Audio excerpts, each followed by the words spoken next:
आज चाहिँ म छोटो भिडियो गर्नु जाँदैछु मेरो गार्डनमा हैन के कस्तो फलाए रोपे भनेर नि यसो त्यस्तो धेरै त छैन हल्का अलिअलि छ हैन अनि भिडियो गरेर यसो युट्युबमा हाल्नु मन परेको अनि आज पानी परेर शीतल शीतल भएको अवस्था हैन अनि थाङ्रा लाउनु पर्ने काम पनि छ अनि आज दाइलाई छुट्टीको दिनमा दाइलाई थाङ्रा लगाइदिनु भनेको छु हाम्रो ठुल दाइलाई अनि थाङ्रा लगाइदिनुहुन्छ म चाहिँ हेल्प गर्छु हैन अनि यहाँ चाहिँ के अरे काँक्रा खुर्सानीकै फेदमा काँक्राहरू आएको छ हैन उखाल्नुको मायाले त्यतिकै छोडिदिएको यहाँनिर अनि फुल्दैछ अनि यहाँ टमाटरहरू आउँदैछ हैन अनि खुर्सानीहरू के कस्तो हुँदैछ कति फलाउँदैछु भन्ने कुरा फलिहालेको त छैन भर्खर आउँदैछ हैन तपाईहरुको के कस्तो छ मेरो चाहिँ अब हल्का अलिअलि आउँदैछ 2026 को गार्डनिङ यसो मेमोरी हुन्छ भनेर नि भिडियो सिडियो खिचेर युट्युबमा राख्न मन परेको मेरो भिडियो कस्तो लाग्छ हेर्दै गरिदिनु होला धन्यवाद मेरो चाहिँ खुर्सानी यस्तो आउँदैछ है साथी हो यसरी आउँदैछ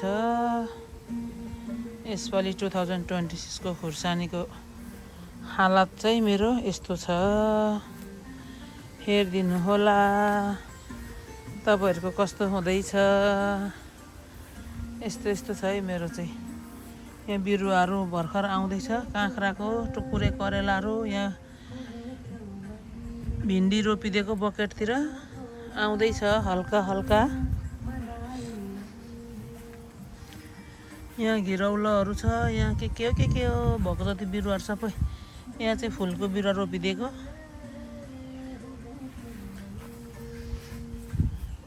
यहाँ पनि भिन्डी आउँदैछ यहाँ घिरौलोहरू आउँदैछ यहाँ के को बिउहरू छ साथी हो यहाँनिर मसिनो यो रातो मुला रोपिदिएको यहाँ फुलको बिरुवा यिनीहरू चाहिँ अनि यता चाहिँ यस्तो छ मकैहरू छ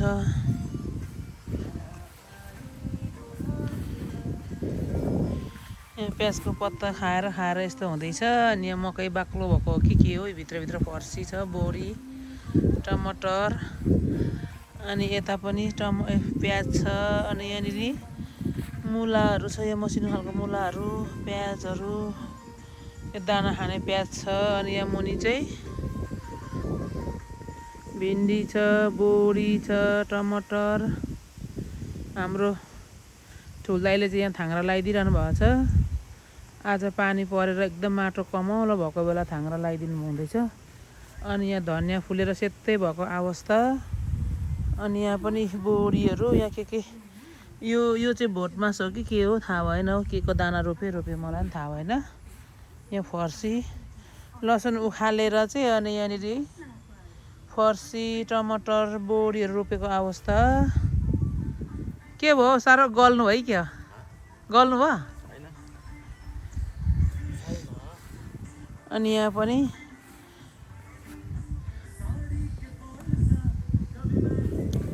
लसुन थियो लसुन उखालेर पुरा लसुन बारीमा चाहिँ यो के भन्छ बेथु उम्रेर बेथुले डिस्टर्ब गरेको अवस्था र पनि लसुन उखालेर भित्रभित्र बोडी टमाटर रोपेर यस्तै छ साथी हो मेरो चाहिँ यसपालि 2026 को बारी चाहिँ यो सागको चाहिँ हालत खराब छ यो साग सब उखाल्ने बेला भएको छ यो साग उखालेपछि टमाटर बोडी काँक्रा मात्रै हुनेवाला छ यहाँनिर चाहिँ अनि बीचमा करेला पनि रोपिदिएको छु अनि कस्तो लाग्दैछ तपाईलाई थाङ्रा लाउँदा बुढीलाई हेल्प गरेको हो साथी बुढीलाई हेल्प गरेको बुढी बारी लाउने बुढाले यसो अलिअलि हाउसवाइफ गर्नु पर्ने थाङ्रा लाएर के गर्नु खानुपर्छ बुढाबुढीले दुईजनाले कस्तो केही त गर्नु पर्यो कस्तो दामी हावा आइरहेको छ नि आउन चाहिँ सिरिरिरी हावा अनि त्यो थाङ्रा त अनि माथि चाहिँ झुम्मा भइगयो त अनि अलि यता पनि लगाइदिनु ल लगाइदिनुहोस् राम्रोसँग मलाई थाङ्रा लाउनु अलिक राम्रो आउँदैन मलाई चाहिँ त्यही भएर चिसो छ टोपी लाउँदा हुन्थ्यो नि धनियाँ नि फुलिसक्यो यहाँ करेलालाई अलिक सपोर्ट पुगेन रहेछ यहाँनिर करेलालाई सपोर्ट यहाँ भिन्डी छ अनि यता मकै भइहाल्यो अनि यो मेरो यो के भएको पनि यो दुईटा साग दामी आइराखेको थियो र नि बिउ राखिदिएको अरे तर अन्तिममा गएर यस्तो भयो भनेपछि यो बिउ हुँदैन अब उखाल्नेवाला छु यो। अनि यता यहाँनिर इन्डियानाबाट सम्दिनीले पठाइदिनु भएको रहेछ इस्कुसको बिउ रोपेको आउँदैछ यसरी आउँदैछ। अनि यहाँ पनि थाङ्ग्रा लगाएको छु। अनि यहाँनिर के छ भन्दाखेरि यहाँ मल बनाउने बक्स भइहाल्यो यहाँ मल भरि थियो सबै बारीमा लगाएर अब यहाँ अलिअलि मात्रै छ यो पुरानो यो अब यो नेक्स्ट इयरको लागि। अनि यहाँ चाहिँ लौकोजी आउनु हुँदैछ लौकोलाई चाहिँ यही थाङ्ग्रामा हालिदिनु भनेको। अनि यता सिस्नो अस्ति 3 चोटि टिपेर खाएको अवस्था यो सिस्नोलाई चाहिँ अब फेरि टिप्ने बेला भएको छ अब अलिक पछाडि पानी नपरेको बेला। अनि यता पनि लौकाजी नै आउनु हुँदैछ। अनि यता टमाटर बोडी भइहाल्यो के गर्नु हौ साथी हो घरमा बसेर यसो टाइम पास त गर्नै पर्यो यसरी यो बारीको नि सदुपयोग गर्नै पर्यो प्रपर्टी ट्याक्स त तिरेको छ टन्न होइन। अनि वरपरि टमाटरको भित्रभित्र बोडी आउँदैछ। अनि पालङ्गी दामी आउँदैछ पालङ्गीहरू यहाँ ठाउँ ठाउँमा राखिदिएको पछि खाना हुन्छ भनेर। अनि यहाँ तुने बोडीहरू आउँदैछ। अनि यस्तै छ है साथी हो मेरो चाहिँ यसपालिको तपाईँहरूको कस्तो छ। यहाँ पनि छ बोडी सिबी यस्तो। यहाँ अस्ति लाफाको साग थियो खाएर चाहिँ अनि यहाँनिर टमाटर रोपिदिएको यहाँ टमाटर काँक्रा आउँदैछ यहाँनिर यता बोडी आउँदैछ तुने बोडी।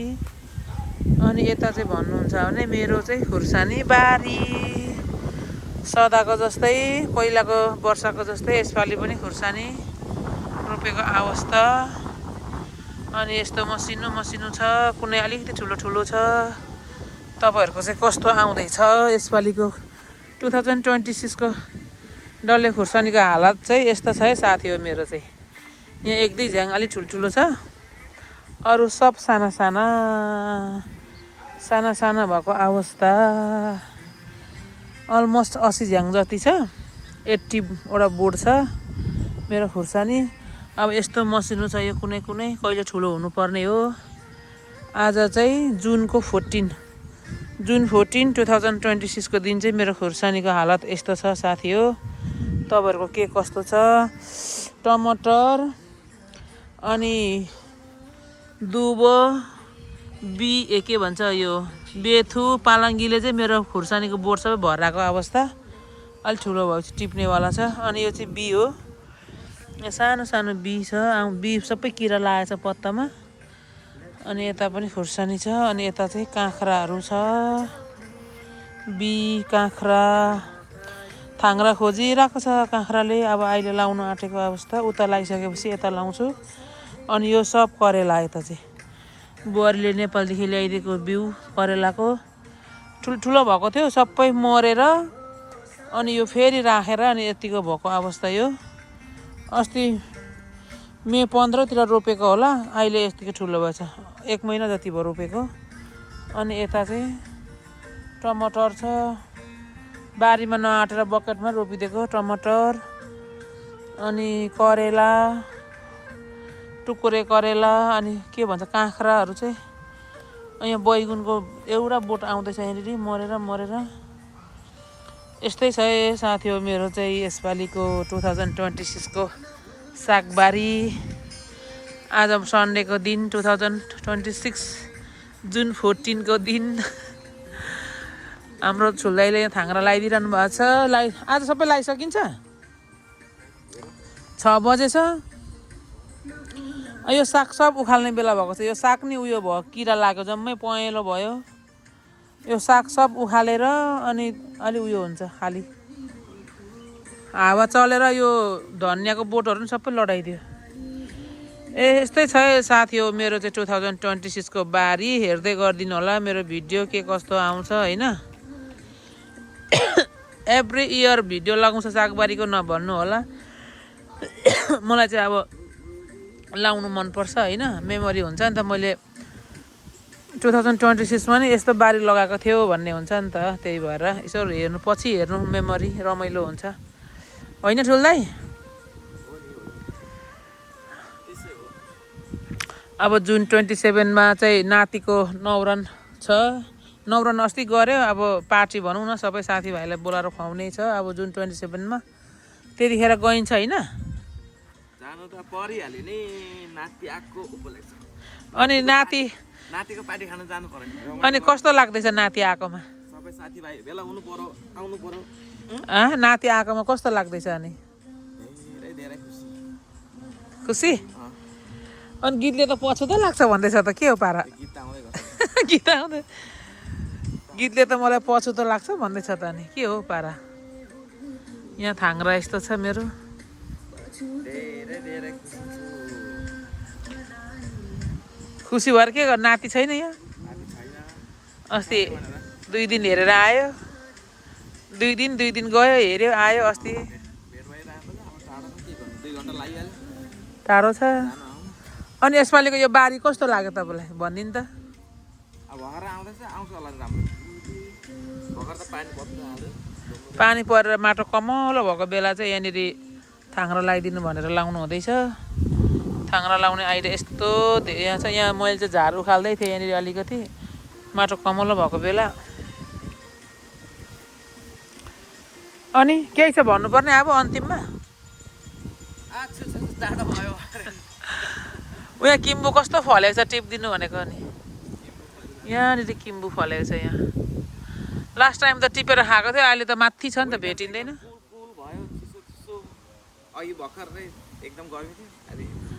बिहान त कस्तो घाम थियो, फेरि अहिले पानी परेर चिसो भएको, रातभरि पानी परेको अवस्था। रातभरि पर्यो, अघि पर्यो।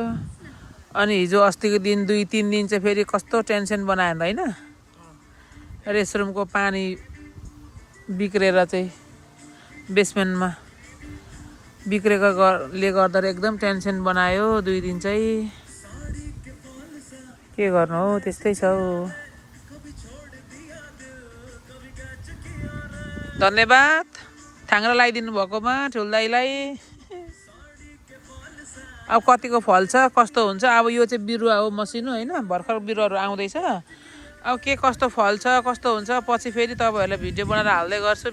मेरो युट्युबमा हेर्दै गरिदिनु होला। झन्झट नमानिकन। आकाशहरू यस्तो छ हो, अमिलो भइरहेको छ पुरा, कुहिरो। अझै पानी आउला जस्तो छ।